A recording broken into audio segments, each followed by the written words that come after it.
The New Orleans Saints have finally hired an offensive coordinator. This was the last big coaching piece that we were waiting on, at least on the offensive side of the ball for the Saints. And they went with the odds on favorite and Doug Nussmeier. Now, Kellen Moore and Doug Nussmeier have worked together for a long time now. They were on the same Cowboy staff, they were on the same Charger staff, and of course, they won a Super Bowl together in Philly. Nussmeier has been the quarterbacks coach for all of those teams, I believe. So now he comes to the Saints and he gets a bump in responsibility and a bump in pay, I'm sure, as the offensive coordinator. Now, we know Kellen Moore is going to be the one to call plays. So that is why I love him bringing on a guy that is familiar with his offense. Nussmeier knows what Kellen Moore likes, where he wants players to be, what he wants going on at all times, right? So you bring in a guy that knows everything about the head coach's offense, and you can simply use him to get players in the right spots, help game plan, things like that, right? Just make sure everything is running as smooth as it can be, while Kellen Moore may have to,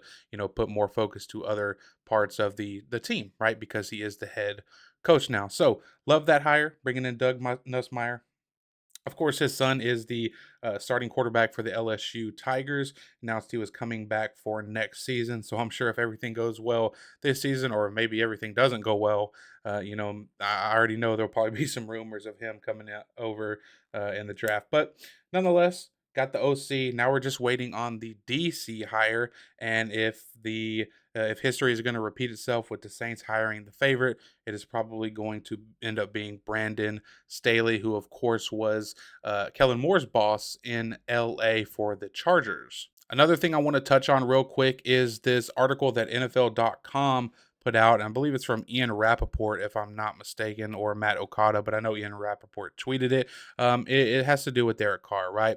And they also spoke on Cam Jordan, basically just saying that he's old and who knows what's going to happen with him. But the Derek Carr part is the interesting part. So it says we arrive at the second of three Saints players on this list. New Orleans front office is facing a complicated situation. Currently projected to be 54.1 million over the cap in 2025. That's the worst projected overage in the NFL. Derek Carr, who is ranked 14th on average in passer rating over the past 5 seasons, is probably a middle of the pack starting quarterback. Probably, I'd say he is. But his $51.5 million cap hit in 2025 is the fourth highest at the position. That is absolutely insane.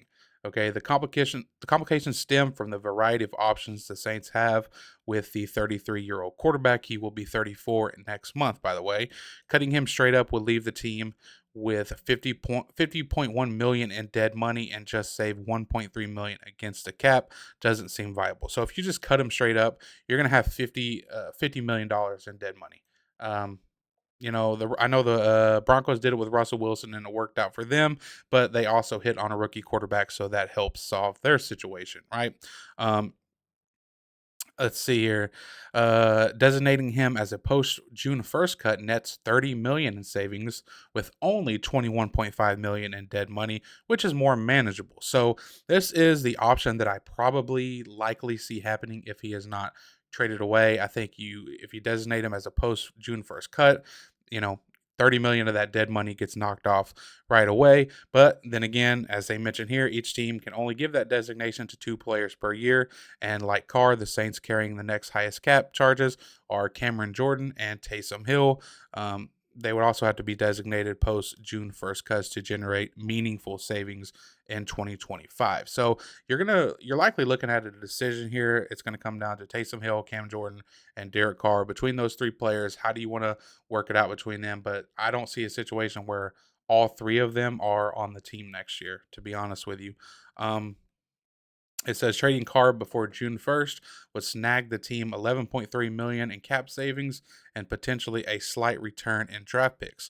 If the Saints can find a suitor, or they could restructure his contract and try another year with him, considering he was actually pretty decent when healthy in 2024, 15 to 5 touchdown to interception ratio, 101 passer rating. And then they say it's hard to know which path they'll take, but either Carr or his money will likely be moved on from this offseason. So that very last sentence is the interesting part for me.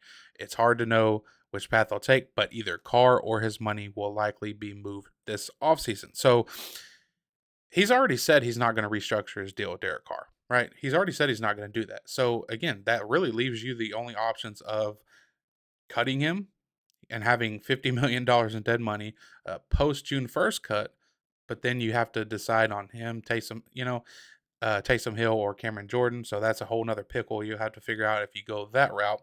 And then you also have the option of trading him. And I'm pretty sure he has a no trade clause.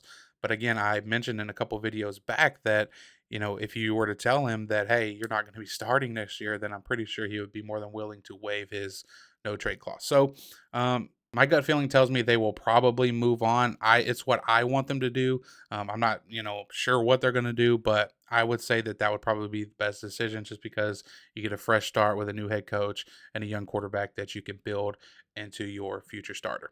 Appreciate you guys watching. Peace.